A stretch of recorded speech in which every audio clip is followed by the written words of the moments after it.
Friends, आज की video हमारे पास है फॉरगेट पासवर्ड पर। अगर अपना आप पासवर्ड मिस कर गए हैं या भूल चुके हैं तो उसके लिए ये वीडियो है।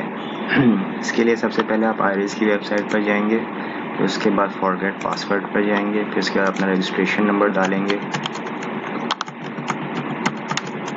फिर उसके बाद अपना ईमेल आईडी डालेंगे आप।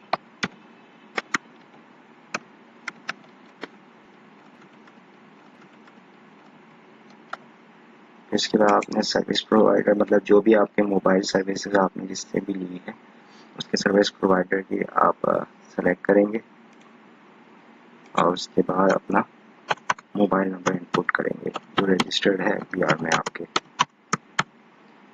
इसके आप कैप्चा इनपुट करेंगे,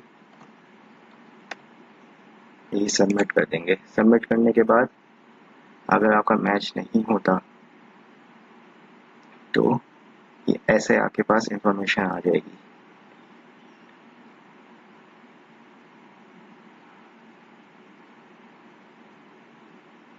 इसमें ये प्रॉब्लम थी, इसमें जीमेल का एड्रेस गलत इनपुट हो गया था।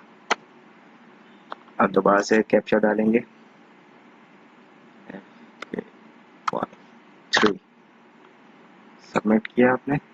इसके बाद ये आगे आपका मतलब सारी डिटेल्स है, आपका मतलब सारी डिटेल्स सही है। आप इसमें SMS कोड डालेंगे और ईमेल कोड डालेंगे। जो आपके मोबाइल पर आएगा वो SMS कोड होगा और ईमेल कोड। ये आप डालने के बाद तो आपके पास नया ID और पासवर्ड जनरेट हो जाएगा। आई होप आपको ये वीडियो इंफॉर्मेटिव लगी हो। काइंडली इस चैनल को सब्सक्राइब करें ताकि आगे आने वाली वीडियोस के लिए आप अपडेटेड रहें। Thank you.